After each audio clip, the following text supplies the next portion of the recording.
Ngayong linggo lamang muling binuhay ang Pasig River Ferry bilang alternatibong transportasyon sa Metro Manila. Pero ang tanong, mas mabilis kaya ang biyahe nito lalo na ngayong malaki ang problema natin sa traffic? Live mula sa Makati City si Cedric Castillo may pandar. Cedric. Yes, Joseph, alam mo, matapos na ma-shorten yung operations kahapon ng Pasig River Ferry dahil nga dun sa pagbisita ni US President Barack Obama dito sa Metro Manila, ay nag-resume na ulit itong regular operations ito na 6 a.m. to 6 p.m. At kanina, marami tayong mga nakitang mga pasahero na gustong subukan ito dahil hindi lamang ito yung first time daw ng iba, kundi dahil libre pa ang pagsakay dito. Dalawang sakay sa jeepney at isang sampa sa LRT. Ito raw ang araw-araw na biyahe ni Emma mula Tanay sa Rizal hanggang Maynila at pabalik. Bukod sa kain na sa oras, parusa pa raw sa katawan ang biyahe. Kaya sa ikalawang araw ng operasyon ng Pasig River Ferry System, susubukan daw muna ni Emma ang tawid ilog kesa sabak traffic. Mas maganda kasi ito eh. Sa tingin niyo mas mabilis? O mas mabilis kasi walang traffic eh. Malalaman natin. Mula sa Plaza Mexico Station sa Intramuros, sumama kami sa ruta ni Emma at para may pagkumpara, susuungin naman ng aming service ang Metro Manila traffic. Sa pagsakay sa motorboat, konting alalay ang kailangan. 21 kilometers ang kabuuang biyahe hanggang sa Pinagbuhatan, Pasig.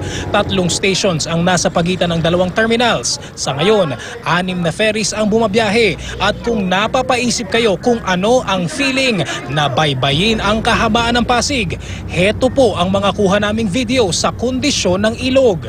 Pero sabi nga ng mga nakasabay namin, ano bang kaaya-aya kapag sa jeepney o ordinary bus ka sasakay? Hindi naman kayo nalalagkit. Hindi naman. Okay lang. Fresh air naman eh. Although fresh air na medyo may amoy na konti. Yung amoy talaga. Maganda naman siya. Pero matitiis pa? Kaya naman, kaysa traffic. Pagdating sa PUP station, iisang pasahero lamang ang bumaba at dahil hindi pwedeng mag-overload ang motorboat, tenga muna ang mga nakaabang na pasahero doon. Ilang minutes na po kayo naghintay? 20 minutes po. So willing po kayo na maghintay? Ano po, first time po kasi namin, kaya parang gusto pa namin experience. So kung halimbawa lang sa mga future days, pagka may ganitong situation, do you think maghihintay pa rin kayo? Hindi na po. Maliban sa alternative transportation, pwede rin daw gamitin ang ferry transport system para sa turismo. Yun nga lang, hindi maiiwasang makita rito ang nakakalungkot na mukha ng Kamaynilaan. Samantala, tuloy ang land travel ng piloto ng aming pick-up habang kami inabot ng 1.5 oras bago marating ang Guadalupe Station sa Makati. Malapit ka na sa station? Sige. Malapit na. Kami nasa Guadalupe Station na. Panalo! Good luck. Hindi naman na sinasabing better kasi the more alternates ang available sa publiko, it will be better. So may choice yung mga tao. Evolving process to. Ang pinakamahirap na stage is actually yung start. Mula sa Guadalupe, diretsong Pinagbuhatan Station. Suwabing-suwabe naman ang biyahe. 6:25 p.m. na kami nakarating, 2.5 oras, habang ang piloto ng aming service, ayun, 20 minutos ng waiting. Pero para sa pasaherong sinamahan namin, Dito na po ako kasi mas maganda dito kasi madali lang biyahe. eto pa rin po. Opo. Sa ngayon, libre pa ang sakay sa ferry. Pinag-aaralan pa raw ng MMDA at DOTC kung kailan ipapatupad ang 25 hanggang 50 pesos na pamasahe rito. Heto naman ang computation namin sa land travel mula Intramuros hanggang Pasig. 30 kilometers mula sa Kanluran hanggang silangang dulo ng Metro Manila at ang konsumo namin sa krudo hindi bababa sa 500 piso. Joseph, pag-aaralan din daw ng MMDA at saka ng DOTC kung kakailanganin pa yung mga extra na mga ferries at saka kung yung mga ibang stations daw ay kailangan pambuksan. Kumbaga habang nagpapatuloy itong operations ay patuloy din daw yung pagplansya nila sa buong Pasig River Ferry System. Joseph? Cedric, so ang nanalo, yung crew cab natin?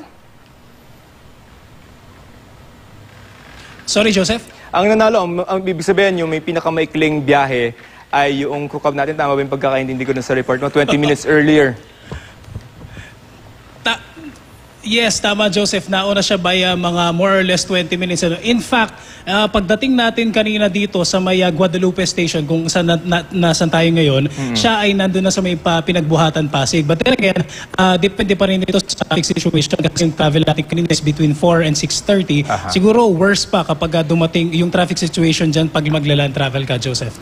Para ring MRT to kasi kanina may nadaanan kayong mga estudyante, wala namang bangka. Meron bang plano na magdagdag, siyempre later on, ng mga bangka na i-operationalize na? Yeah, ang tama yan, Joseph. Ang sinasabi ng MMDA, itong kumbaga pinag-aaralan nila yung pinaka-sistema ngayon, Kasi tulad yung nangyari kanina, meron mga naghihintay pero walang pwedeng isakay, So ang tanong diyan, meron bang available pang ibang mga bangka? So ito habang nagpapatuloy yung operations, pag-aaralan ng MMDA kung kakailanganin ng extra mga bangka o kung yung ibang mga stations ay kailangan buksan para dun sa posibleng pagdagsa ng mga pasahero na ina-expect naman ng MMDA, Joseph. Well, kung kakaririn natin itong ferry system na to at masabi ng MMDA, may plano ba namang linisin yung Ilog Pasig para naman medyo kaaya-aya yung biyahe mo? At hindi ko na itatanong kung ano yung experience in terms of amoy, kasi sinabi na ng mga soundbite. But anong plano dun sa Pasig River? In terms of yung paglilinis pa additional dito sa Pasig River, tsaka siguro yung pagpapalalim pa dun sa ibang mga parts, at tsaka siguro dun sa ibang mga bahagi pa na mayroong mga informal settlers, wala pa nababanggit dyan yung MMDA tsaka yung River Commission. Although sa mga previous stories natin na ginawa tungkol dito sa Pasig River, sinabi nila kung ikukumpara sa mga nakaraang taon ay mas safe daw, o mas, kumbaga mas okay na daanan ng mga ferries itong Pasig River sa panahon ngayon, Joseph. Alright, maraming salamat Cedric Castillo at sa iyong Pandar.